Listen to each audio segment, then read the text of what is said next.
नमस्कार, बहुत स्वागत है आपका। आपके साथ मैं हूं ज्योत्सना पाटनी। देश के 3 राज्यों में कोरोना के नए मामले लगातार बढ़ रहे हैं और इसी से जुड़ी बड़ी खबर हम आपको बता रहे हैं।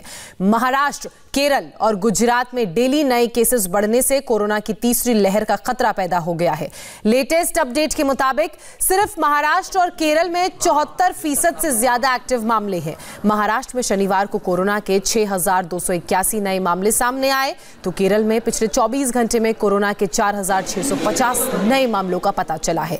नए केस में इजाफा जो हुआ है, जिन राज्यों में हुआ है, उधर केंद्र ने एडवाइजरी जारी की है। इन राज्यों को RT-PCR टेस्ट बढ़ाने और कड़ी निगरानी की सलाह दी गई है।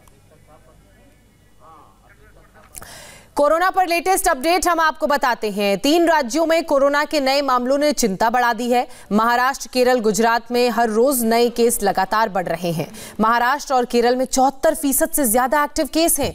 तो मध्य प्रदेश और छत्तीसगढ़ की बात की जाए, यहां पर भी लगातार मामले बढ़ रहे हैं। पंजाब, जम्मू कश्मीर में भी रोजाना केस में बढ़ोतरी दर्ज की जा रही है। नए केस में इजाफे वाले राज्यों को केंद्र की तरफ से एडवाइजरी जारी की गई है।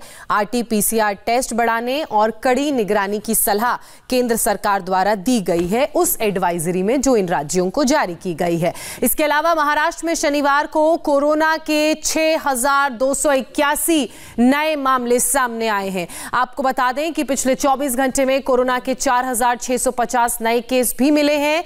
केरल की बात करें तो केरल में शनिवार को यानी कि बीते कल कोरोना से 13 लोगों ने अपनी जान गंवाई थी। तो ये जो आंकड़े हैं ये डराने वाले हैं और लगातार बढ़ोतरी इन राज्यों में दर्ज की गई है। अब आपको हम बताते हैं कि 3 राज्यों में कोरोना को लेकर किस तरीके से जो मामले हैं, जो आंकड़े हैं वो लगातार बढ़ रहे हैं। सबसे पहले महाराष्ट्र की बात करते हैं। देखिए, महाराष्ट्र में जो टोटल केस हैं उसकी संख्या है 19,92,530 और लगातार मामले यहां पर बढ़ रहे हैं। केरल में भी इजाफा हुआ है। 9,67,630 टोटल केस है। एक्टिव केस की संख्या 58,883 है। केरल महाराष्ट्र से आगे बढ़े तो गुजरात आता है। गुजरात में जो टोटल मामलों की संख्या है वो है 2,60,745, 1,672 एक्टिव केस। इसके अलावा लगभग 4,500 जो है यहां लोगों की मौत हुई है। महाराष्ट्र को अगर आप देखें तो यहां पर आप देखिए ये टोटल केस है, एक्टिव केस है 49,000, लगभग 50,000 के करीब एक्टिव केस यहां पर हैं। और केरल में अगर हम कोरोना की वजह से जिन लोगों ने अपनी जान गंवाई है उस आंकड़े की बात करें तो वो है 4,074। तो लगातार ये ऐसे राज्य हैं जहां पर बढ़ोतरी दर्ज की गई है। मुंबई में कोरोना के रिवर्स मार्च पर BMC ने कड़ा एक्शन लिया है। बीते 24 घंटे में मुंबई में 984 मामले सामने आए हैं और अब BMC ने किस तरीके से एक्शन लिया है वो हम आपको समझाने की कोशिश कर रहे हैं। देखिए, बीते 24 घंटे में मुंबई में 984 बिल्डिंग्स सील की गई हैं। ये एक्शन लिया गया है। मुंबई में अब तक 1,305 बिल्डिंग्स कुल सील कर दी गई हैं, जिनमें से लगभग 900 से ज्यादा कल ही सील हुई हैं।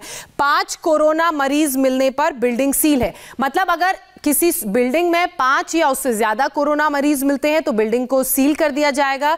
वहीं मुलुंड की बात करें तो इस एरिया में सबसे ज्यादा 233 बिल्डिंग सील की गई हैं। मतलब मुलुंड ऐसा इलाका जहां पर सबसे ज्यादा बिल्डिंग सील की गई हैं। आगे बढ़े तो घाटकोपर, गोरेगांव में 125 बिल्डिंग सील की गई हैं। अलग अलग इलाकों में किस तरीके का आंकड़ा है बिल्डिंग सील करने का वो हम आपको बता रहे हैं। ग्रैंड रोड में 110 बिल्डिंग्स को सील कराया गया है। तो ये जो रिवर्स मार्च मुंबई में शुरू किया गया है उसके तहत एक्शन है। वहीं बोरीवली की बात करें तो यहां 106, चेंबूर में 105 बिल्डिंग सील की गई हैं। और अगर यहां से हम आगे बढ़े तो माटुंगा में भी बिल्डिंग सील की गई है। तो BMC किस तरीके से इस पूरे मामले पर नजर बनाए हुए है, क्या एक्शन ले रही है, उसका डिटेल हमने आपको बताया। मुंबई के चेंबूर में BMC ने 6 से ज्यादा बिल्डिंग सील कर दी हैं। चेंबूर के